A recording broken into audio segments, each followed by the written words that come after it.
And that one is me on my computer to so I can monitor the conversation. But it's good though.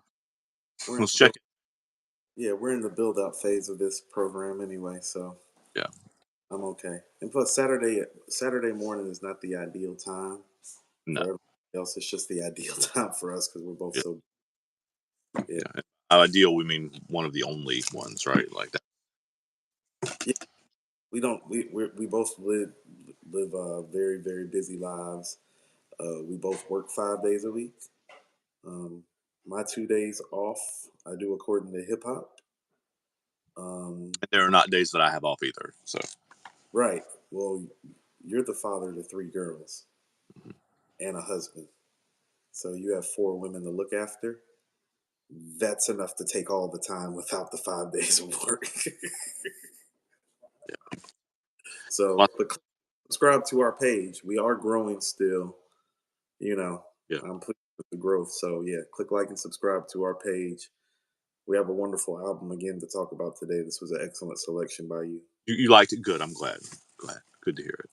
I really did enjoy it. I played it while I was making breakfast this morning. Hmm. Again, Two. you know. Um, Tell me a little bit about the artist.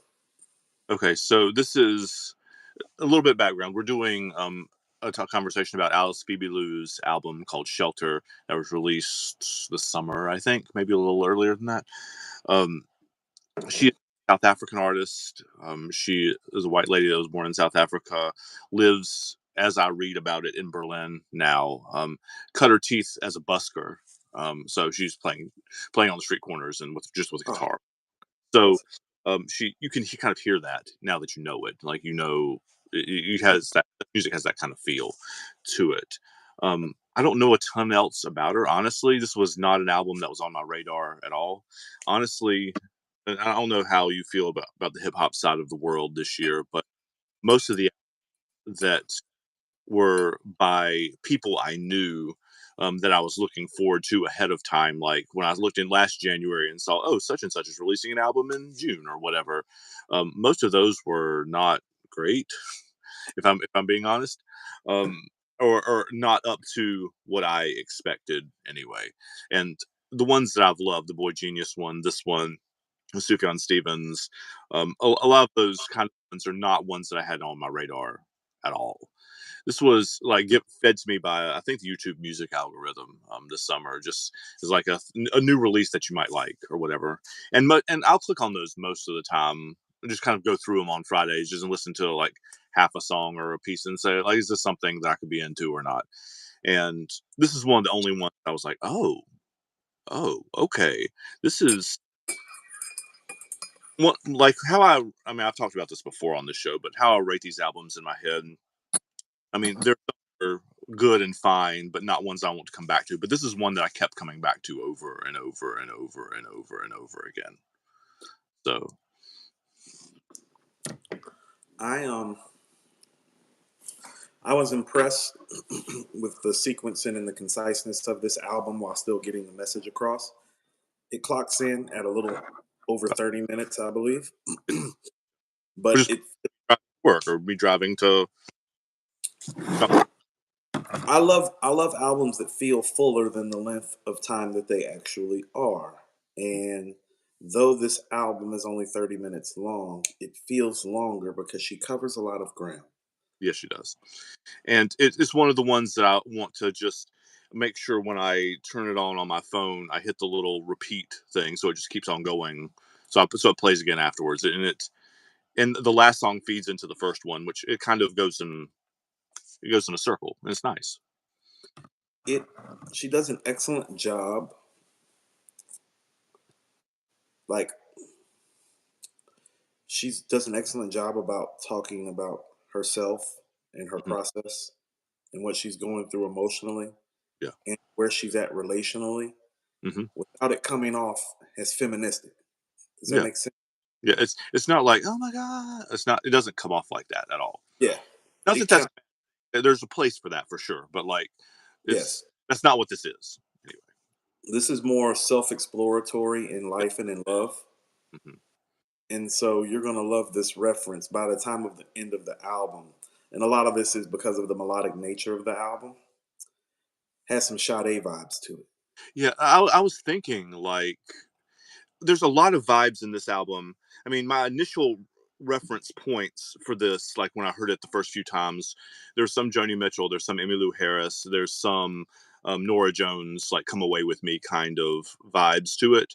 There's those kind of vibes, but the more I listen to it, the more I get pushing towards Sade and Jill Scott. I mean, those kind of R&B self-explanatory vibes Well, for sure. here's the thing about it that's beautiful. It's self-exploratory. Hmm.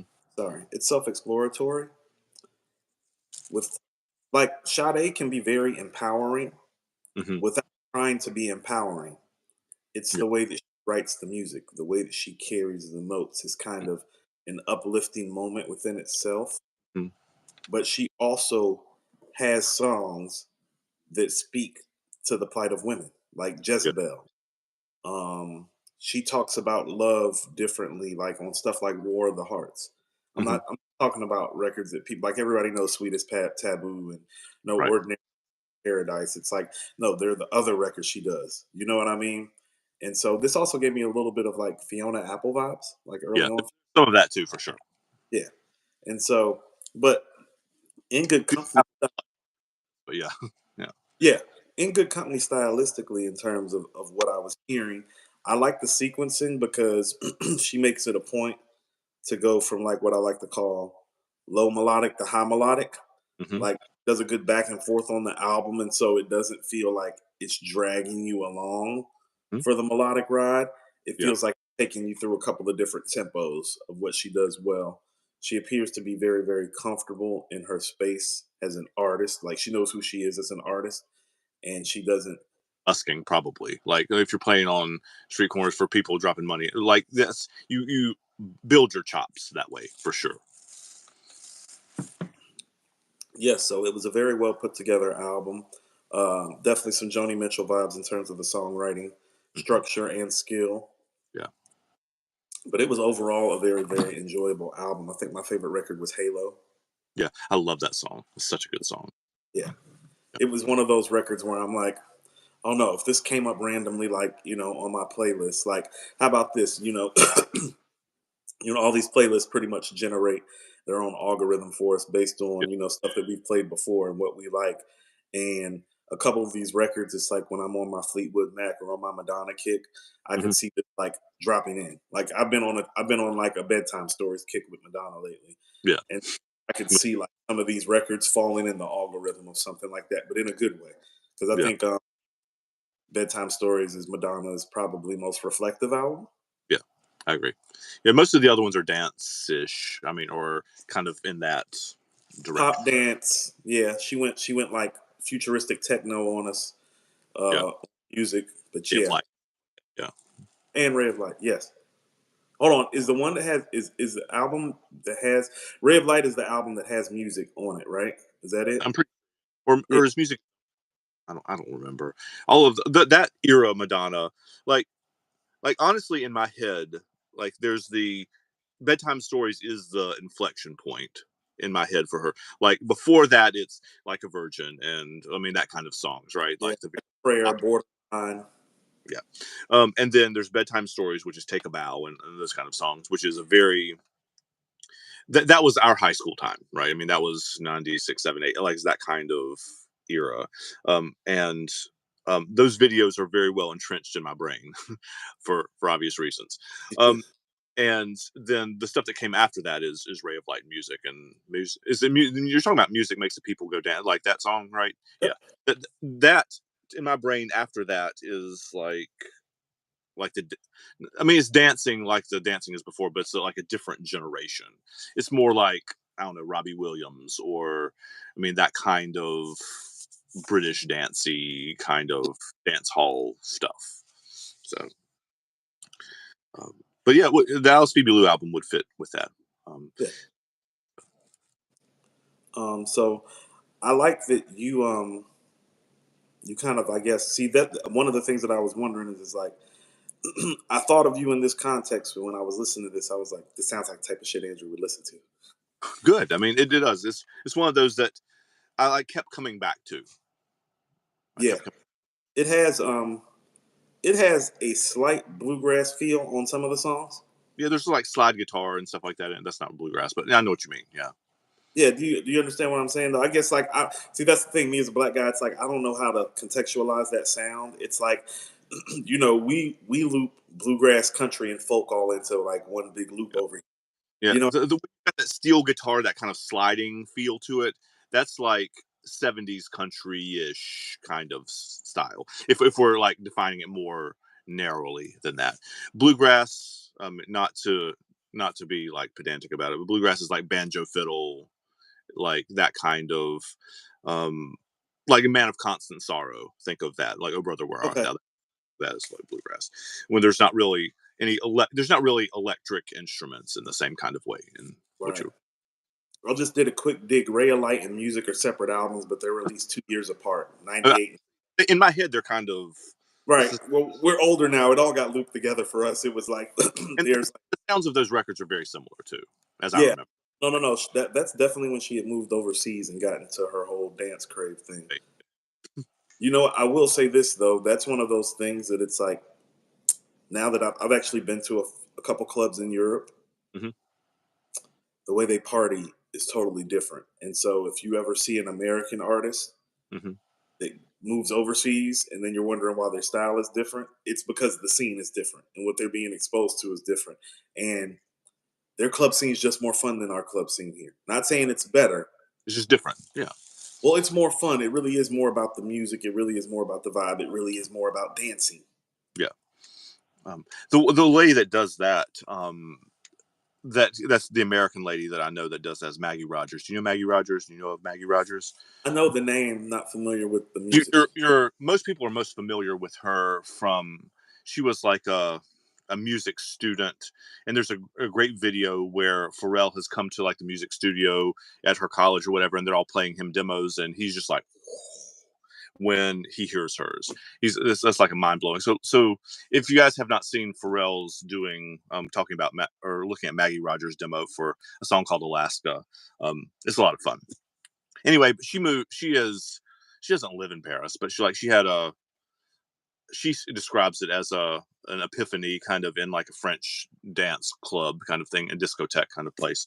And so her music originally before was very much like this, honestly, like the Alice Phoebe Lou, like the bluegrass Emmy Lou Harris. It was kind of, she was a banjo player. She was that kind of musician before that.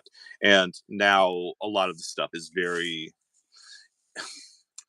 it's leaning towards the Madonna Ray of Light stuff. It's more tilted in that direction. And I can see where you would say that with the Alice Phoebe Lou album, even though it's not really a dancing album, it's much slower for the most part than that. Um, but she's from Berlin or lives in Berlin, so like it's pulling from a lot of those, or would be pulling from a lot of Well, those as well, well. well. Here's where some of the Sade vibes come from too, and it could be cultural. Well, Sade is half African, half British. She's Nigerian and British, and a Hmm. lot of people don't know That was, that her. Yeah, and so they look at their idea of melody is more somber than our idea of melody. mhm. That makes sense to you? I Yeah, think it's they. more. I'm trying to think of the literary device to use to like explain what it is that they do vocally Hmm. on the track that's different than what our pop and soul artists do here. Like, everything here kind of, how about this? It's kind of like has the instrument, their melodies have the instrumentation of jazz, but without like all the bebop and scatting that we use here. Right, like the chord structure of jazz. I can show you on the guitar right quick. I brought that just to show. All right, so major chords like 1 3 5. Okay, so that's, and then the seventh chord is what you hear in the blues. Take that one of the roots and take it down one step. Take it down one step. It's like this. So it's, you hear the difference. Yep. So that would be, That, you play that shit right there. right. That's this chord that plays before it resolves in the blues when it's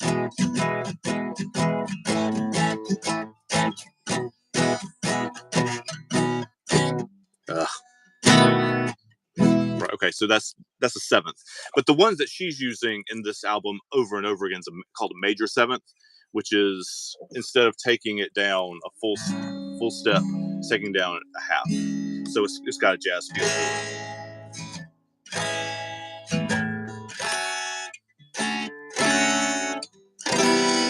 right? It's got that kind of open Yeah, swimming almost, um, and it feels more expansive in a way, it right? does.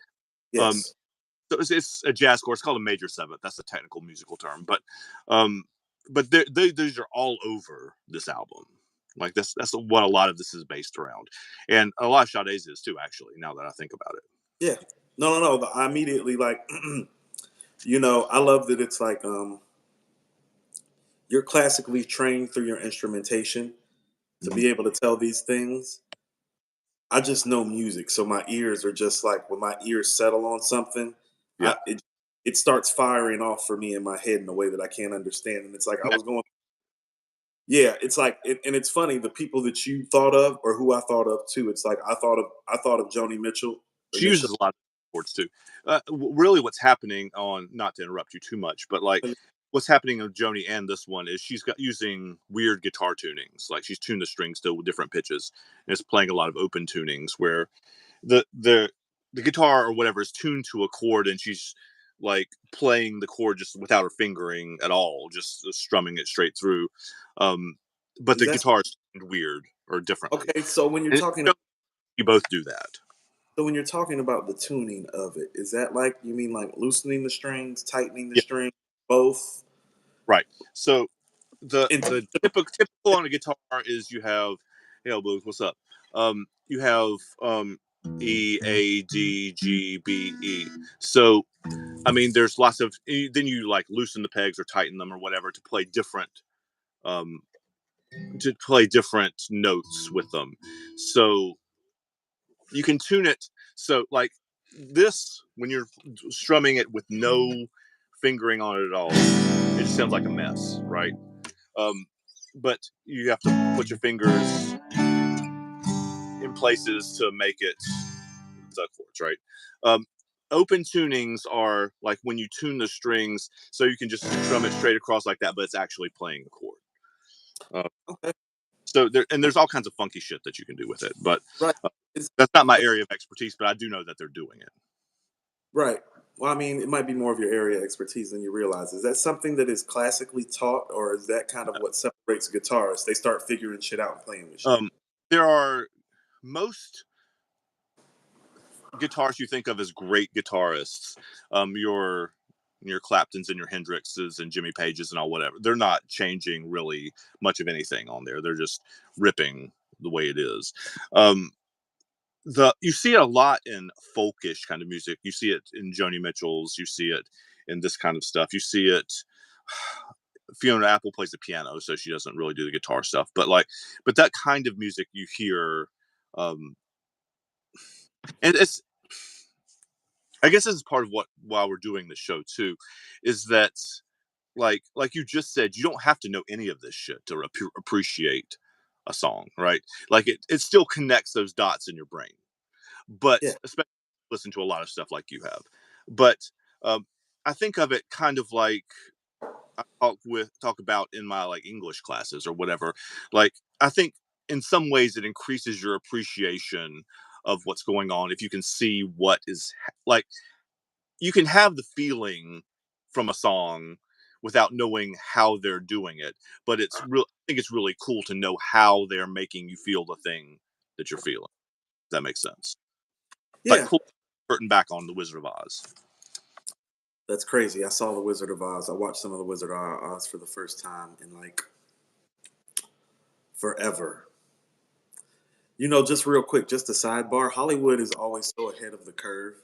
Like that movie got made in 1939, and Yeah, no, when you watch it in color and see the costumes and yeah, see it's like 1939. It's like that's World War II time. it's You before. know, Yeah, yeah, technically before we. I mean, for Europe, it's World War II time. yeah, yeah. We're not involved yet because we Mhm. were literally trying to stay out of it, which is another conversation for another Yep, day. yes. But you, the arts here in America, specifically Hollywood, have always been ahead of the curve stylistically, style wise. I was looking at those green outfits. It's like, remember when we were kids, we didn't know those outfits were green. Mm. And so, like, just imagine what those. I was really thinking, it's like, yo, these outfits are worth $1 million now. This is the Wizard of Oz. Like, if you have an original costume from the Wizard of Oz, like, it's worth It's $1 million. at least, yeah, yeah, Yeah, at least. But that was just, that was just a rough economic calculation based on inflation, like. yeah. But yeah, the arts are a special place. I just wanted to kind of sidebar real quick because you brought up the Wizard of Oz. I was like, oh yeah, I was just watching that shit in color. It's different. Yeah, it kind of holds up after almost 100 years now too. For a movie that's that old, I it's still mean, sti it's definitely in the vein of American cartoons from that time. It's an acid trip. yeah. She's on mushrooms and acid. Like, We should definitely do an episode, maybe on Station Head, where we do. I don't know that we how we can do Station Head and that, but you know the thing about the Pink Floyd Dark Side of the Moon, right? We've had that conversation before, yes, like that you can play Dark Side of the Moon alongside The Wizard of Oz, and it kind of lines up with it or whatever. yeah, Um, so that's part of the feel of that movie too. And I'm clearly that was not intended probably in 1939, but it's are you sure? I'm not. Am I sure? No, I was not there, but um, my assumption has always been that it was not intentional, but they did not like predict, the dark side of the moon 40 years in advance. But it's it doesn't mean that they didn't have they weren't um, there were opium dens and there were all kinds of shit going on then, obviously. So like, um, is it possible? Sure, Yeah. absolutely, I mean, it's not too far removed from having cocaine and Coca Cola. Anything was yeah. possible. Yeah. Back to back to the music. Great sidebar. Great. Back to the music. So, I know the Boy Genius album is your album of the year. Where would you place this album? Is this like your runner up? This is your runner up. It's kind of what I figured too. Yeah, no, it's funny because not a ton of album of the year lists so far. Most of them haven't come out yet. But you start to see some of them kind of float out now. Um, and most of them are trying to combine the hip hop stuff and combine all the different kinds of music together. And I don't want to like this is kind of seems antithetical to what we're trying to do here, which is bringing music together. But um, I think of them as two separate things. I mean, I know they're both music, but like the things that I love about hip hop music are not necessarily the same things that I love. Like, it's really hard to say Magic 3 is better than this or right. Like they're not. It's hard to for me anyway. It's hard to compare the two. Like it's hard to say like. In my head, like not Magic 3 is the best hip hop album, and Boy Geniuses is the best non. Like that's kind of how my brain contextualizes it. No, no, no. And I understand that. I guess for me, it's how about this? The 42-year-old man that gets up on Saturday mornings before he does this show with you, I'd rather hear Phoebe's album and wait till I get in the car to listen to Larry June's album. Does that make That's sense? too, yeah. Yeah. They're different So contexts. yeah, it's like, no, no, no. I'll wake up to the Phoebe. Yeah, Cook breakfast to that, have my coffee, have my tea, sit down, relax, get my stuff ready for work. When yeah, I get in the car, it's Larry June time. You yeah. know? You're kind And I of getting more, yeah, Yeah. yeah, I need to yeah, get more in my mode, more in my mood, get ready to go to Atlanta. yeah. So I think it's one of those things where it's like, this is the beautiful thing about music, and I've said this repeatedly on According to Hip Hop, and I've said it repeatedly here. Anthony Hamilton, when I got to meet him once a long time ago, told me there's space for everybody on the stage, Yeah. and that's really kind of what we bring to the table with this show is showing that it's like, no, there's space for everybody on the stage. And I would agree with you, of the albums that you've sent me to listen to this year, this would probably be my second favorite too. It's Mhm. not better than the Boy Genius album. It's not. It's not, it doesn't have the range of Yeah, musicality. what was I going to say too? It doesn't have the same range. Yeah, It the doesn't range. appeal to different moods, but it does great with one specific one. Yeah, the range on the Boy Genius album kind of runs the color spectrum, Hmm. like like if you like the rainbow. Yeah. not being tongue in cheek because of No. Right. No, brand. metaphor works. Yeah, Yeah. and the songwriting on the Boy Genius album is a little bit more intrinsic and intensive, Yeah. It's but intense or more but intense. Yeah. but that's intentional. Three eyes: intrinsic, intensive, intentional. Yeah. You know, but this is Phoebe carving out a nice little niche in lane, Mhm. and I enjoyed it. I really did. This Yeah. would it would also it would definitely fall in my playlist. Yeah. Like me too. It's like no, I want to like kind of chill and vibe out to something different. This would be Hey, where I. see, man. Jack Uh, Sarah said I really enjoyed this album on first listen. Yeah, I did too. I did. To complete that thought before I got like way off on a tangent here. Um, the I've seen the Boy Genius album on a bunch of year-end lists. Like, it's been top 10, 13, 14, whatever. It's been kind of in that range on a lot of them. But I've not seen this one on any of them at all, ever. Which which which is one of the reasons I wanted to highlight it, because I think it's really, really good and nobody knows about it. Or nobody in those, like, not that Pitchfork has the circles, but you know what I mean. Like, I don't see anybody talking about it. I see videos all the time on YouTube and Instagram or whatever, people doing interviews with Boy Genius and doing like they're playing on Saturday Night Live and they're playing on Fallon and they're playing like they're doing like the circuit here, right? Yeah, And you can see them as a more visible public presence. And I don't really get that with this album, or like I haven't seen it anywhere else. So I they wanted to spend some time like talking about it because I think people need to know about it. It's an incredible piece of work. yeah. I mean, Boy Genius is quite frankly in the machine, Yeah. and Because like she's the one that was the most famous of the three in like non just indie circles, but like in the wider culture before that. yeah. And she plays with the National and she plays with um, Taylor Swift, and she plays. I mean, she has songs with all of those people, so she's more well known, I guess you would say. Um, plays Well, with plays, yeah. I think one of the things that we're responsible for as media Hmm. and music critics is getting people like Alice, Phoebe, Lou more into the machine Yeah, because everybody starts somewhere, yeah, but it's really I don't think people understand this sometimes. It's like even if you see a group or a band that you don't necessarily care for or yeah, you don't think they're the most talented, at some point they made the type of music that made the people who are responsible for getting the music out to the masses, it mhm, made them stop and pause and be like, no, we got to talk about these guys. yeah. From era, it would Which be what this album did for me, right? right. Like I got to tell people about this shit. From our era, I mean, Green Day and Nirvana didn't just pop up. No, You know what I mean? It's like when you're hearing Dookie and hearing Nevermind, it's like you understand they had been on a smaller circuit for literally for years. yeah, not probably not quite 10, but like a long time. Yeah, A long time, like 4, 5, 6, 7 years ish of like paying dues and getting the attention of people so that when it was kind of time for them to jump in the machine, there were a whole bunch of people that are already like, oh, fuck yeah, these guys. yeah. I And mean, there's videos of Green Day playing like at their Battle of the Bands in high school, like right, right. So it's yeah. right, like Nirvana was big on the Seattle music scene long before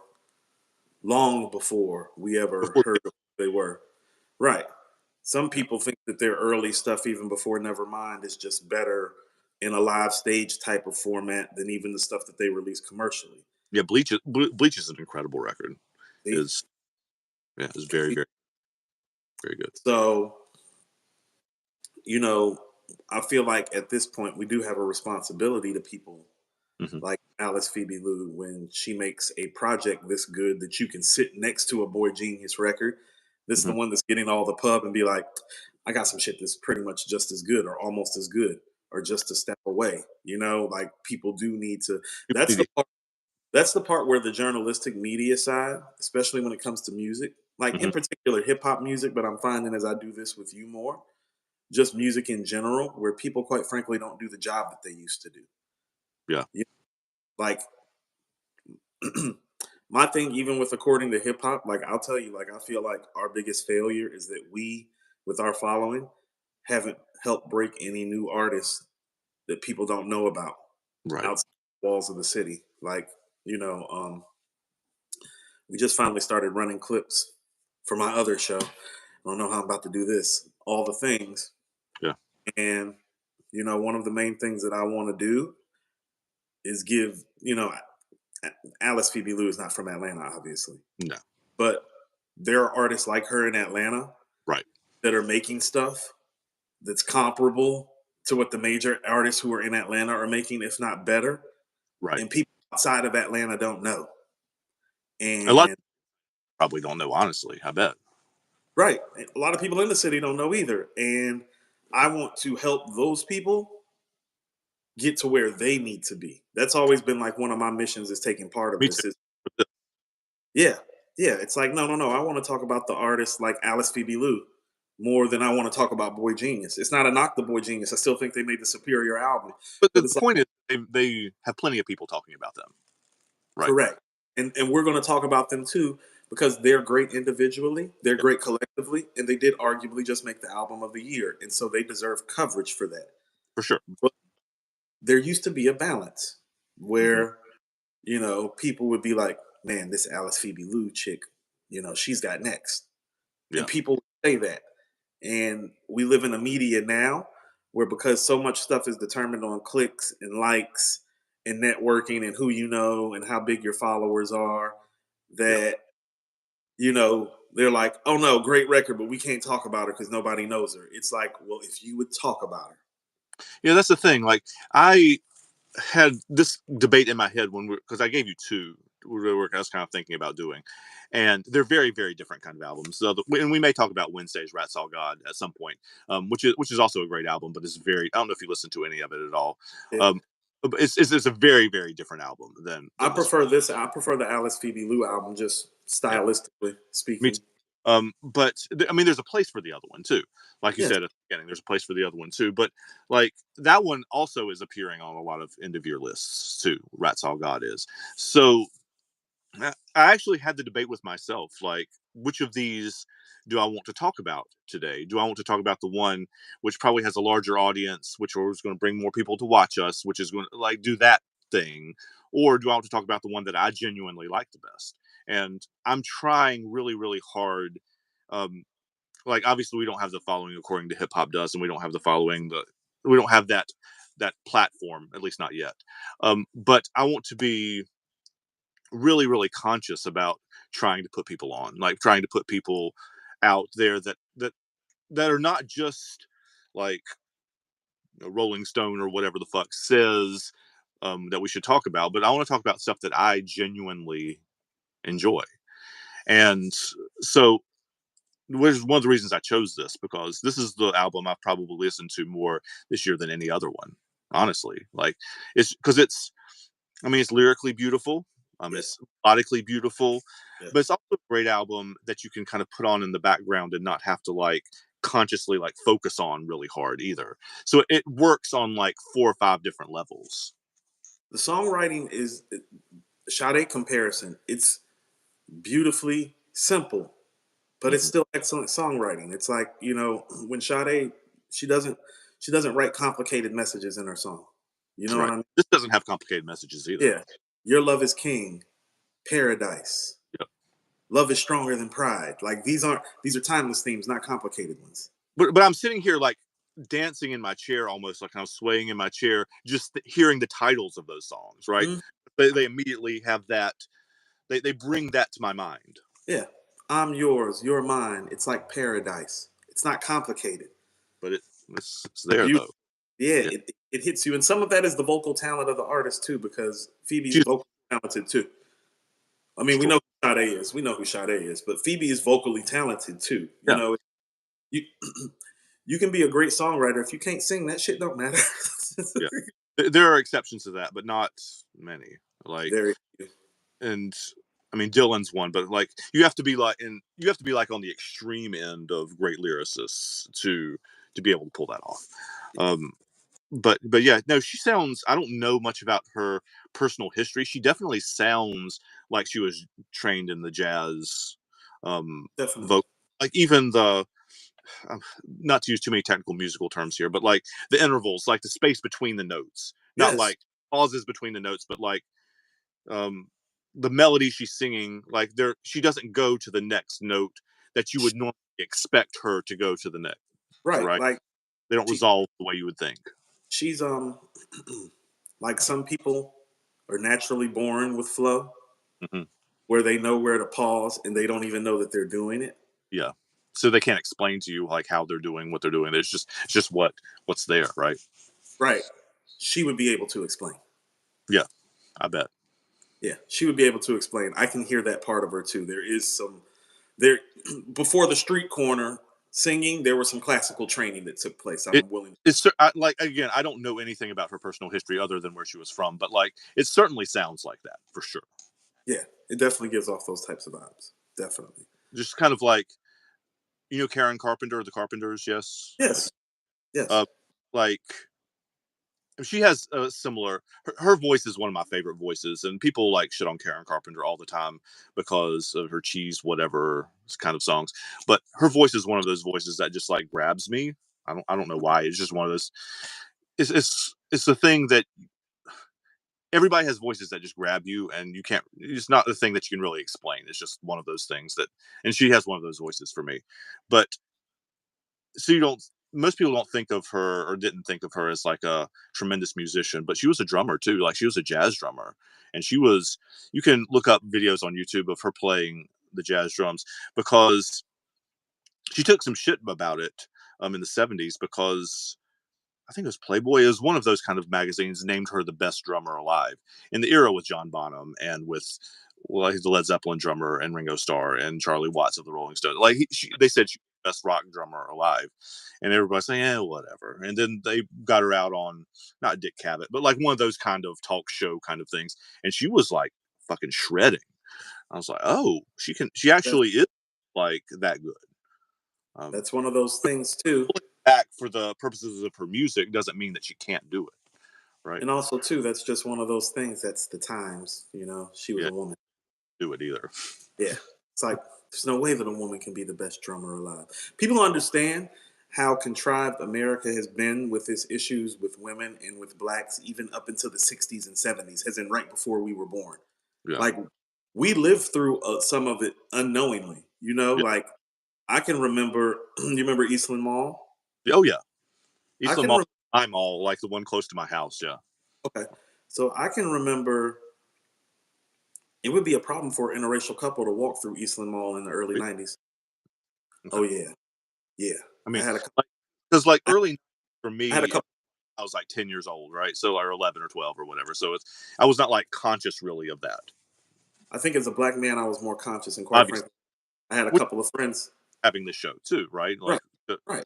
to have frames of reference on the same because we both grew up in Charlotte or had that time of our life in Charlotte anyway, and Yeah. so we both have but we have different experiences, obviously, of that Well, well, space. here's the thing. Here's why I bring up Eastland Mall as somebody that was raised in Atlanta before I moved to Charlotte. I mean, quite frankly, the mood and the feel, because this is a more black city than Charlotte, about a Yeah. black man, white woman. It's like down here, the black women don't like it, but Mhm. the black guys don't care. In Charlotte, it's like the white people mind that a Mm. black dating a white woman. Like they mind it, and not in a Do you think, good way. or do you think that's was just an early '90s thing that we've evolved from a little bit? I mean, obviously, there's still some people who care, but like generally speaking, You know, I'll tell you what, and I mean, you probably remember this from going to high school with me. hmm Um, there was a cheerleader, a black cheerleader, who I was in all advanced classes with. You had some classes with her as well because we were all in AP and advanced classes. And she was dating one of the more popular white guys on campus our senior year. And she knew I didn't necessarily like it, you hmm know? yeah, And I had a girlfriend, so it's not like I wanted her or anything like that. And one day she was just like, fuck is your problem, Armand? And I'm like, my problem is that you're beautiful, you're intelligent, you're vivacious, and so many black men on this campus want you, but you chose a white guy. And I told her just like that. And Charlotte does have those types of vibes on both sides. Okay. Because I'll speak to my own, I won't call it ignorance, I will call it my naivety at the time. This is 1999 for those of you who don't Yeah. have the Yeah. so or an It's a like, and it's like, I did have a problem with it. I just told her flat. I was like, man, I was like, you were fine as fuck. You were intelligent. You were vivacious. You were going places. And I was like, you want to date the white boy? I'm like, do you know how many niggas on this campus want you? like, like, because I talk to the guys that want you all the time. Like, I know. they're talking to me about, yeah. Yep. Yeah, and so yeah, Charlotte has those type of vibes to it. There is some sort of separation, but also too have not lived in Charlotte regularly since 1999. But also too about some of that stuff that I felt on the other side, and even some of the stuff that I was going through, I left because I didn't like those vibes. And quite frankly, me and her had a little back and forth that day that kind of, I wouldn't say changed my mind, but it just helped me to understand that it's like, I mean, in short, she was like, Armand, that motherfucker is good to me, you know? Mhm. And I was just like, damn, she's right. You know, need to Yeah. let that go a little bit. Cause it's like, and I mean, Not my problem, yeah. Like, well, this personally from what I've been through. Oh man, like when you finally meet somebody who's kind to you, yeah. genuine, and patient with you, genuinely, it's like, I understand her now more at 42 than definitely I did at 17 years old. Yeah, you're like, "Oh, oh, okay." I've had this conversation with several people lately, and we're way off subject, but Yeah. still, No, I um, think that's part of why we did this show though is to break down the dynamics of these things. Music is our tipping point because we're both artists at heart and former actual practicing artists, as you've seen, with you just grabbing a guitar and riffing right quick and explaining some chords and some tuning. And so music is our tipping point to explain these deeper issues that go on within ourselves. So I don't think that we're really too off base because these types of conversations is really why we started doing this because we've yeah, always talked about how our musical conversations always spin into the other facets of life about the comparative analysis that goes on in our communities, within our city, within the Bible Belt in the South, and just in life in general. You yeah. know? I mean, in the frame of the obvious comparison, um, that that popped up in my head as you were saying, talking about the differences between Atlanta and Charlotte. Um, one of them is how people feel about Michael Vick in Atlanta, as opposed to how people talked about Cam Newton in Charlotte. Like that's a very, very, very different thing. And we are seeing now in Charlotte, not to throw Bryce Young under the bus because I think he needs a lot of help, but I think a lot of people didn't realize how incredible and how good we had it for a really long time with Cam. Like that's like I mean I did. I was on the keep him when Matt Rule came. I was on to keep him all the time. Like the train. I'm like when they were talking about getting rid, I was like, what the fuck are you doing? Like what is wrong with you? But Hold on, it's hold on, just real quick. And this is what I, this is that Charlotte shit. Okay, where's Ron Rivera right now? He's DC. about to get fired. Yeah. That's where he is. Where's Matt Rule right now? He's at Nebraska And not doing great. and won't be doing great. Yeah. Okay, he's not Tom Osborne. Unless you're Tom Osborne, Nebraska's not. You know, that's just a fact of the matter. They can't recruit enough people to Nebraska right now. I mean But but that's here's the thing: both of these men didn't want Cam Newton, not because he couldn't play, but because they couldn't control him.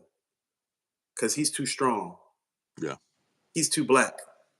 That's He's also too. the they got Steve Smith. They kicked Steve Smith out too because they didn't want the two of them doing that because they're both very. Let me tell you what they But said that they got rid of Steve Smith. They say they got rid of Steve Smith to make room for Cam, and that's just a lie. That's just a farce. This is what I mean about that's that Charlotte shit that I'm talking about, where the connotation of it doesn't feel right. It's just a bullshit ass excuse, really, at the end of the day. and I And love guys. Like I think I, they're if those aren't the two best players I've ever played in Carolina, they're they certainly. are no, I they're Julius Peppers would be the only one. Peppers would be the other one. You could argue Kuechly belongs on that list too, but Yeah, those are uh, the four.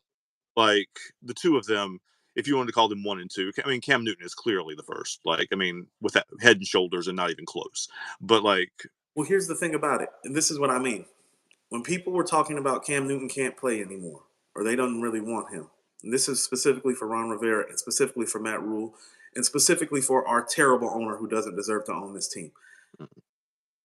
If you go look at Cam Newton's numbers, literally right before they quote unquote let him go or the league let him go, they're better than John Elway's were up to that point in John Elway's career.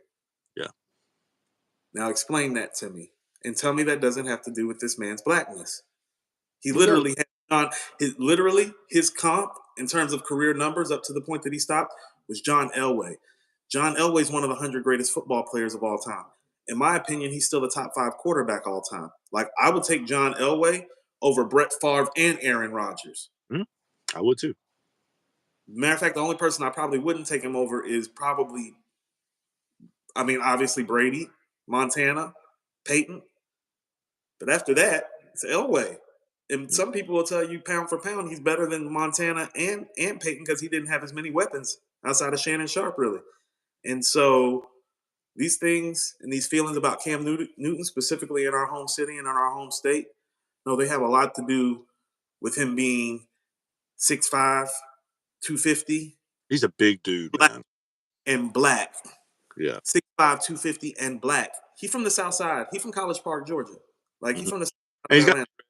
I mean, like the whole deal. Like, I mean, he's Yeah, he's from the not, SWAT. not hiding who he is. Like, not that he could, but Yeah, like he's yeah, unapologetic in a way, right? yeah. Unapologetically black, and has always been that way. Mhm.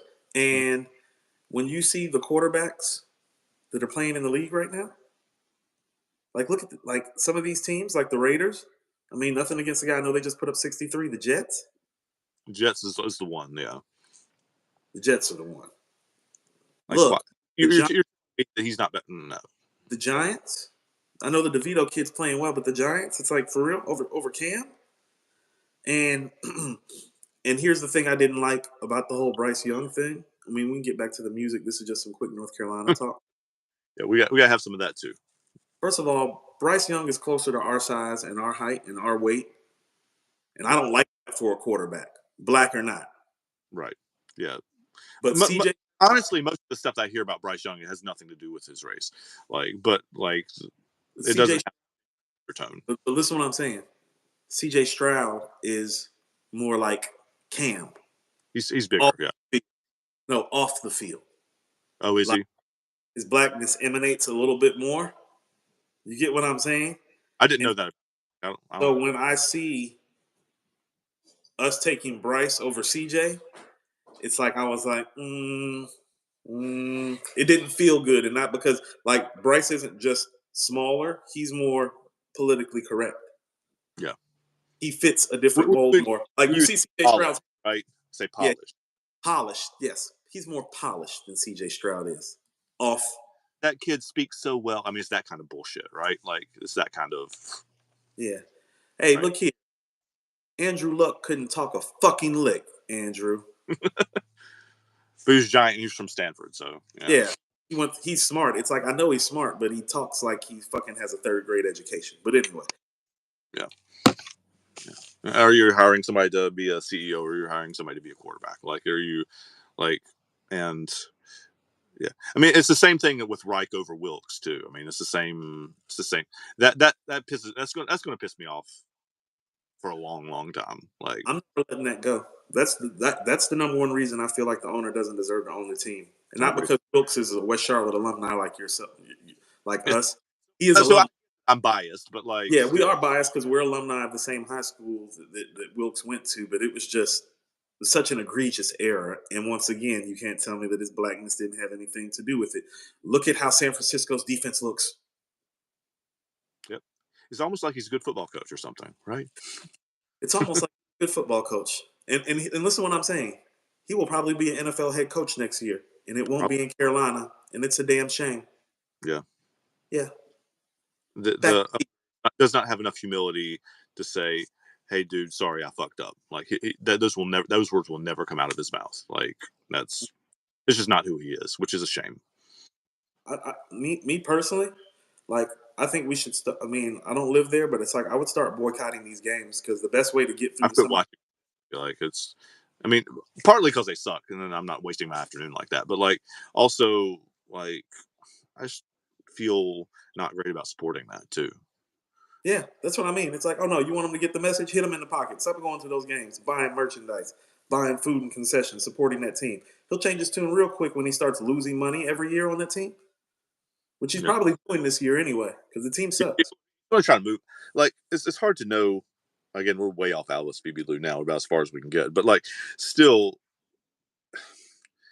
I don't know that his end game is not to move the team. Like I don't know that that's not what he's eventually like his. And so I don't know whether he's doing it on purpose or not. I think he just made more money than he knows what to do with, and he got lucky one time betting on betting, not a hedge fund, but on like a shorting something or whatever, and then now he thinks he's smarter than everybody else for the rest of time, and like and we have seen over and over in ownership and in music and in everything in the world, like just because you're good at one thing doesn't mean you're going to be good at all the other things, right? I know Yeah, a lot about kind of music. I don't know much about hip hop music. I'm not sitting here pretending that I do, right? Like, and so you have to have some humility about some of that. I And mean, you know, one of the smartest things Robert Kraft actually ever did was hire Bill Parcells because he knew that he didn't know football like that, and he knew that hiring Bill Parcells, listen, not only gave him access to Bill Parcells, but the people around Bill Parcells who knew football as well. I don't know, Bill Belichick, for you know. example, And so by the time that Robert Kraft understood football, well, he understood football very clear after a while because his first two coaches were Bill Parcells and Bill Belichick. He literally learned from the best about football. But I digress. we sorry guys.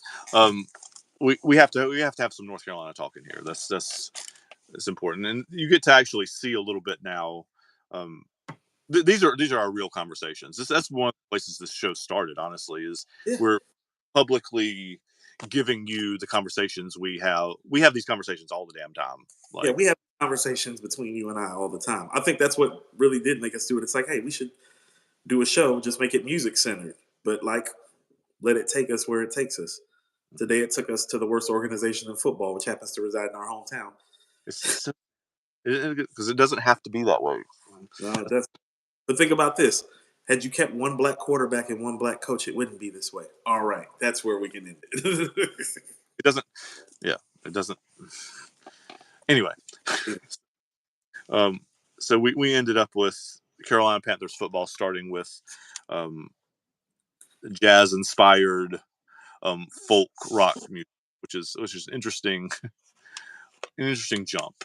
But it's Let's bring it back home.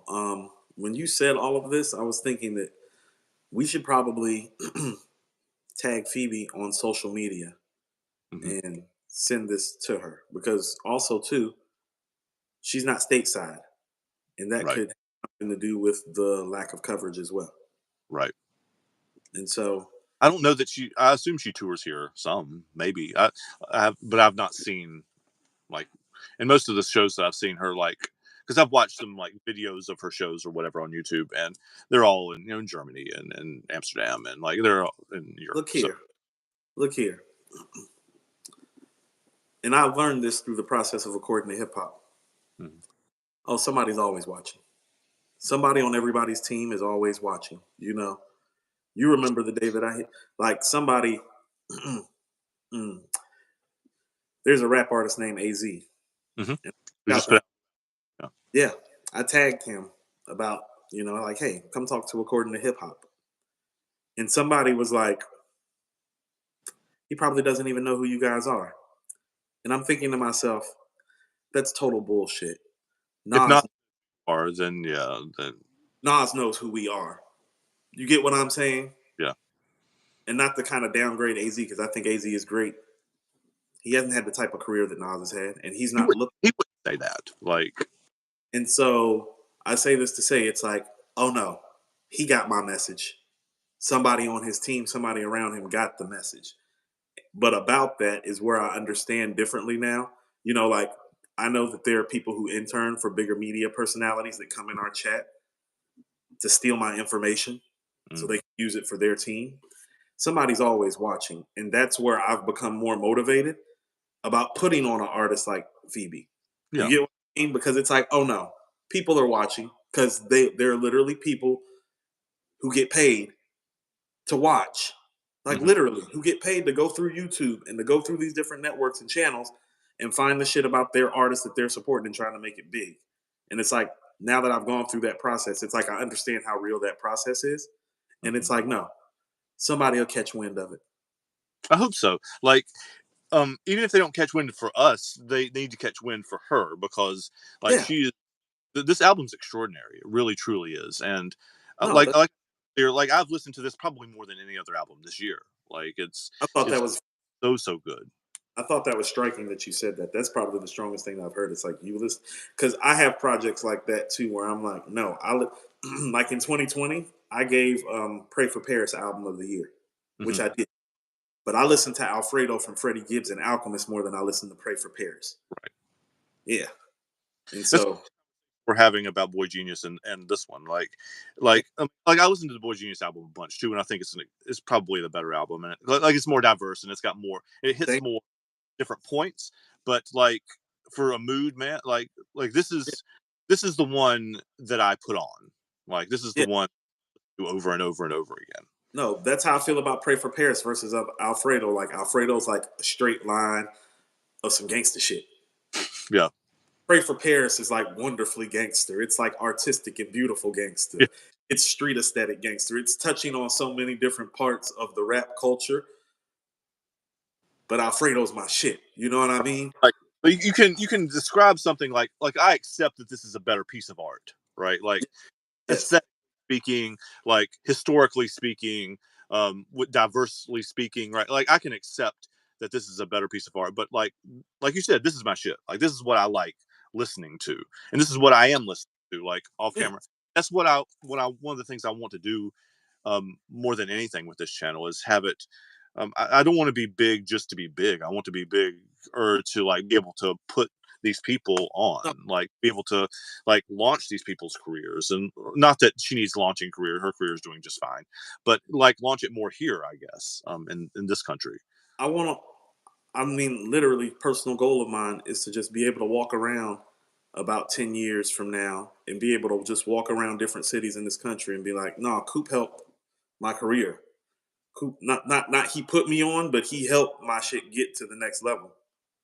You know what I'm saying? Like I really do. Yeah. It's really like important to me. Like that doesn't have a monetary value on it for me. It's like it's what I feel like part of my mission is. Yeah. Because here's the thing about it, and I don't know how you feel about this. I feel like if there were people like me who like truly loved the music, Hmm. truly cared about the artist, I would have been had a deal. But then this show wouldn't exist. You Yeah. know what I like people who really cared about the music, not about the money, not about what's trending, but about the actual craft and the music itself, you Yeah. know? And I told myself that it's like if I ever ended up on this side of the spear, and lo and behold, hey, that I would do, to quote Spike Lee, I would do the right thing, And so for me, it's really about doing the right thing. And it's like, oh no, your shit is dope and you deserve to be heard. That's Yeah. it. Like, that's it. I don't have, like, that's my criteria is like, is your shit fire? Yeah. Like, am I? Yeah, that's the criteria, right? Like, like forget the publications and forget the videos and forget all of that stuff. Like when I turn the camera off, I'm driving in my car, I'm making dinner, I am hanging out with my kids, whatever. What am I playing? Like what do I put on for myself to entertain myself when I'm not trying to like get click I'm not trying to get clicks for any of this, but like you know what I'm saying, like I'm not doing it for the purposes of the show or for any social media anything, but like what am I listening to when I have all of this, when I turn it all off. And this Yeah. is one of the albums that I listen to over and over and over again when when I'm not on camera. You know, I know this guy is going through a lot right now, and I haven't ever been his biggest fan because I've known some people that have been close to him once upon a time, and I've heard things, and you Mm, know, it's not all good. But let's not get this twisted. Puff took a big black unattractive man from Brooklyn once upon a time and made him appeal to all of us because outside of the looks, outside of the criminal record, outside of the rough exterior, when he heard the man's music, he was like, fuck all that. We got to find out a way to make this guy into a star. mhm. Get the team. He was literally dating his first baby mother as a fucking stylist and hairdresser. You know what I'm saying? They're like, no, let's dress this guy up and make this because the music was there. Big got on because his talent was there. He's Yeah. not, he doesn't look like Nas or Method Man. No. You know what I'm He's saying? not a classically attractive human being. Like, let's be 100%. Like, and that's not an insult. That's just it is what it No, is. he's the first one. Went from ashy to classy. Used to call me fat, so now you call me Castro. Big was very well aware of who he was, but when Puff heard his talent, Andrew, his Mhm. talent, this is Puff before all the money too, Right. and all the other things that come with it that we're seeing now. Mhm. But once upon a time, even Puff was like, "Nah, that guy's fucking talented. Yeah. I'm literally going to make him the centerpiece of a label. Mhm. I don't care how But he looks." What his criminal record is. I don't care that he's from one of the roughest neighborhoods in this nation. Like, I don't care about any of that. This guy can rap his ass off. mhm. And so we're putting him on. We're going to put him on the stage. Yeah. That's all I want. Is absolutely what I want to. Like, I've been posting this week videos from a Twitch stream that my cousin's band did. He's a drummer. I don't know if you've watched any of those videos. The Family Video band. It's called the Family. The band's called Family Video. He's the drummer for them. And like honestly, I told him this behind the scenes, but I told him like I would probably do this for you anyway because I love you and you're my family or whatever, right? But like I genuinely enjoy. I genuinely think it's good, and I genuinely want to like use what little tiny bit of influence I have to like spread your music around. Like, and I would love like I don't want to be a celebrity, really. I don't want to be like people stopping me on the streets. I don't want people bothering me, honestly, like that. But I do want to have the reach to be able to say like this is really good. I want to share this with you and have people actually like care about that opinion Yeah, or to be able to use my influence or use my voice to amplify things and people that I care about. yeah, absolutely. No, absolutely. All those things. So yeah, so I say all of those things to say, no, no, no. Let's tag Phoebe on social media when we release this episode, and let's like support her cause because the talent's there, the music is there. Yeah. That's all here. Yeah. Like, I don't need anything else. Like, I don't give a shit that she's a white chick from South Africa. It's like, no, no, no. Talented. Yeah. The end. The end for me. Yeah, because that's what it's supposed to be about. Like, music and sports are supposed to be meritocracies. Yeah. If you're As in, good, yeah. yeah, based on the merits of how good you are. Carolina Panthers conversations. You're pulling it in, right? Pulling it in. It all connects eventually. But it's Yeah. true. It's supposed to be about is this Are you good? is Are this you good? motherfucker good enough? Yeah, are you good enough? Like, yes, she is. That's I don't need to hear anything else. I didn't even know Sade wasn't from the United States until I was like fucking 14, 15 years old. You know what I'm saying? I literally grew up on her music. My daughter's middle name is Sade. Yeah. I didn't even know where she came from until I was a teenager. Doesn't You know? matter. No, it didn't matter. All I remember is my mom had a copy of Diamond Life on vinyl. And I was like, man, who's that beautiful woman on that cover? I was like, oh, and she can sing. Like, oh my God. Oh, she can. That's Yeah. all I cared about. Yeah. I mean, I cared about the fact that she was beautiful, but Well, obviously, you're 14, right? In the right. um, No, even this, when I was like 5, 6, 7, I was like, man, whew. yeah, yeah.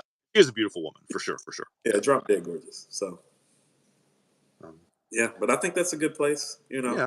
About an hour. Yeah. Yeah. I want everybody to click like and subscribe to our page. As you can see, we have wonderful dialogue and conversations. We always do. Yeah. Been having these for quite some time now. Yeah, we've got a lot of practice. Not as much on camera, but we're working on the on camera bit, or I'm working on the on camera bit. He's got a lot more experience on camera, like in this context than I do. But like, You so I know, another thing. This is what I mean about like cream rising to the top. You're so talented vocally, though. Like when people who have listened to our show like talk to me about our show, they mhm, always talk about your voice, and I'm for like, real, yeah, great voice. Yeah, you've got a voice meant to be heard. Like like when we talk about you know, well, you can write this, you can write that, you can play this, you can play that, but how's the voice? It's yeah, like, conversation 100 times. Yeah, yeah, like no, same thing for you in this space. You actually have a better voice for this than I do. for Like real. technically speaking, yes, I yes, don't. totally believe that. I Because appreciate you. I think Whoever else is saying that. Thank you. see, look, L Bugs even said yes. Andrew's got the voice. Thank you, Yes, folks. I so it's appreciate like I might be like I don't know. I might be like the Kickstarter or the Firestarter or the one with the perspective and the takes that make people be like, "Oh shit, here he goes." But on a technical level, yes, you have the voice. You do, you. and it's like made for these type of spaces. You know what I mean? It is, I and appreciate people, that. have Whoever. confirmed that to me. You know what I mean? Like uh, Taj, Taj was told me one day when we were talking. She's like, "I love listening to Andrew's voice in the morning. It's so soothing. It's so pleasing." I'm like, yeah, it is. No, I'm trying to be some Bob Ross, Fred Rogers kind of stuff. Like, and like I obviously have in a different context, in a classroom context, have 20 something years of experience doing like, Yeah, and some of what you have to do in that job is to be able to calm people down, not just like calm down, but also just your talk about way. things in a way that's not like going to amp them up, but Yeah, little piece, right? So yeah, I no, absolutely. have lots of practice in that way. Anyway. It's good. It's good work, and it's God given. You know what I mean? Use your God given voice. I'm doing my best. I appreciate that. It's it's one of those things where, like I said, I am really, and I've said this to you off camera, and I've said it on here too. Like I am very uncomfortable with the idea of being like a celebrity or whatever about people like stopping me on the street or whatever. I know we're like a million light years away from that, but like still like that thing is not something that I particularly want. But like you said, it's also a gift, right? Like, and I don't, and I would be, and this sounds arrogant. I'm sorry, but like, yeah, I would be remiss not to try to use it at some point. Like I feel in some ways compelled to, right? Here's what I mean: is it? No, it's okay to exist in that. Like I had to start existing in my own truth. Like to go back to our high school days, right quick, and we can get out of here. You know, I had a couple people tell me our senior year that if we were in like a room full of people, or if we were like the hallway was crowded, and I were to speak, my voice is the most different sounding. Hmm. And I used to hate that. You know what I mean? But then I realized it's like, no, that's the way God made me because my voice, much like my perspective, is different from everybody else's. Yeah, And it always has been. And I had to start learning that the voice God gave me matches the mind that He gave me. And when I realized that within myself, is actually when I started to become better at this. When I realized, because I've always hated my voice, even when I rap, and it bothered me for years that even people close to me made that comment when we were in high school. But then I had to realize that it's like, oh no, that's the way God designed me, and I have to like embrace that in order to be who I'm supposed to be. yeah. Yeah, That's one we talk. I taught public speaking classes at one point, and I was terrible at it because I don't really like public speaking. Ironically, because my whole job is public I think speaking, that's hilarious that you did. but that that because we obviously we videoed them, right? Like we so because they you have to be able to watch yourself back to get better at those kind of things, and which is horrifying and hard to do. But that's how you get better. You have to watch yourself do it and delivering. And I had to tell them like I've not met. I've done this a very very long time. I've never met a single person that likes what their voice sounds like on like recording. Like you never sound like on recording like you think you sound like you hear yourself in your head. It doesn't. It's not the same. But that's I have to accept that because that's how it is for everybody. Like everybody feels that way. So I I just learned how to use my voice on the mic like in the last 18 months. mhm. I've literally been getting up in front of the church since I was a kid, been performing since I was damn near a teenager, been rapping at lunch. You know what I mean? I've literally been doing it my whole life and didn't learn how to utilize my voice till about 18 months ago. Yeah. I learned to do it, such as my skill is anyway. I'm not, again, I'm not trying to shout myself out, but like one of the crucibles where I learned it was I did for my previous YouTube channel, which I've reincarnated as Thomas and Mars Instruction. If you want to go check that out too, it's like English teachery stuff. But I recorded audiobooks for that for Yes. a long I time, remember. I and remember. like so that is hundreds and thousands of pages and thousands of hours of practicing cadence and speech and I mean all that kind of stuff. So so there is like I accept that like you're saying that it's a God given gift and like I do accept that as is a thing, but also I've also practiced it for thousands of hours, right? Like it's not just something that I was born with. So Yeah. Like me too. thanks, Yeah. Yeah, Bugs, you have a great weekend too. Thanks we're you. about to Thank get out. So Yeah, yeah, it's time to get out of here. We got to get back to our lives. I eat a little food and to go decorate some Christmas cookies at our friend's house with a bunch of little kids. So Uh, it's going to be a mess, but it'll be a lot of fun. yeah. My my mom is on the way to Memphis to go get my nephew. Oh, cool. Good. Yeah. Do you get to Well, see? I am going to get to see him. Good. Good. Good. Good. Love Good. my nephew dearly. Yeah. Yeah. Well, cool. Good. No, I know this was a conversation that was, I guess, started by Alice Phoebe Lou, but didn't exactly end there. But again, if you're in this chat, um, and are listening to this at any point, like over the next coming weeks or whatever, and you haven't heard Alice Phoebe Lou's album Shelter, you should go listen to it. It is extraordinary. It is peaceful. It is relaxing. It is chill. It is jazz. I think Coop's comparison to Sade is a good one.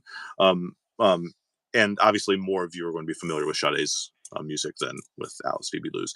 But it's one of those albums that has not gotten the kind of run and kind of publicity that it should, honestly. And so go listen to it. Um, and that's all I got for today. Like, subscribe, throw us a dollar, whatever you feel compelled to do. So take care, y'all. Be good. See you.